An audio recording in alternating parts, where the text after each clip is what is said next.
I think we have to retrain ourselves that this isn't replacing us. This isn't replacing our thinking cap. This is really a tool to help us be a little bit more efficient, but it's only a tool. It's not a replacement. And there's an accountability in that of ensuring no hallucinations, ensuring that you're reviewing it for accuracy and editing it as appropriate to accurately depict the encounter. Yeah. If it goes directly into the EHR, I fear that folks won't read it. They won't look at it because it's a lot to read sometimes. At Yeah. least if So you're copying it, at least you're copying your overview in it. At least I'm not reading word for word, but I can like spot big time hallucinations. yeah, and that's actually with the prototype that PCC is creating. It's a kind of a hybrid of that where you'll see what is dictated, and then you can edit it, and then essentially push it into the discrete areas of the chart that you want to. I think it's a good solution that they've come up with that I think will be out this summer. Hopefully, I'm not letting any PCC secrets out, but I think this summer is the plan for starting to have that AI incorporated, at least as an option for clinicians. So I think one thing you said that's critical, really critical when you're using AI, for me, there's probably three things that are critical. But one is walled off. It's so difficult.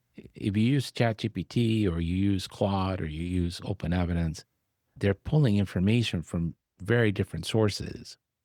And it's just when you can just tell it, I only want you to look at these 3 articles that I'm reviewing, and I want you to focus on this. And you can wall it off, then you get much tighter production. And there's different ways depending on what AI agent you're using to be able to do that, whether that's ChatGPT using folders, Gemini using gems, or using even like LM Notebook through Google is a great way to create a walled off.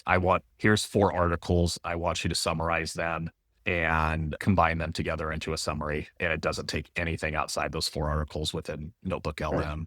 So there's ways to do it. You just have to know the technology, know the limitations. And then I think to that point, ensuring that it is HIPAA compliant and that you have a BAA that's going to protect you in case of any sort of data breach.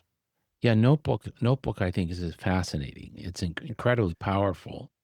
The one thing I have not been able to find with Notebook, though, and confirm is that it's HIPAA compliant. So Gemini, if you have a HIPAA compliant Google Workspace account, which our organization does, is that HIPAA compliant. However, Notebook LM is not part of that as HIPAA compliant, even though it's walled off. Unless it's changed in the last month, it is not under the privacy agreement for HIPAA compliance within Google Workspace. In the HIPAA compliant workspace, if you look at what's considered HIPAA compliant and what's not, it's just like your email within Google Workspace is HIPAA compliant. The email that you send out of your organization is not HIPAA compliant because Google can't verify that it doesn't get intercepted or that the receiving party doesn't have HIPAA compliant processes in place.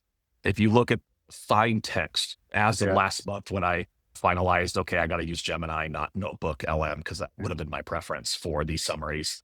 It's not listed as HIPAA compliant. Yeah.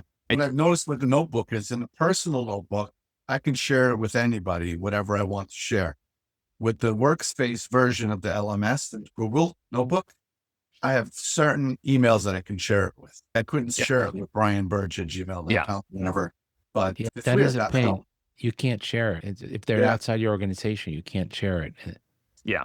And you were using Jot Forms too. Are you still using Jot Forms? Yep, still using Jot Forms for our intake process. Really enjoy that. It works really well. I use it for a few other little things too, but mostly for our new patient intake, prenatal list, etc.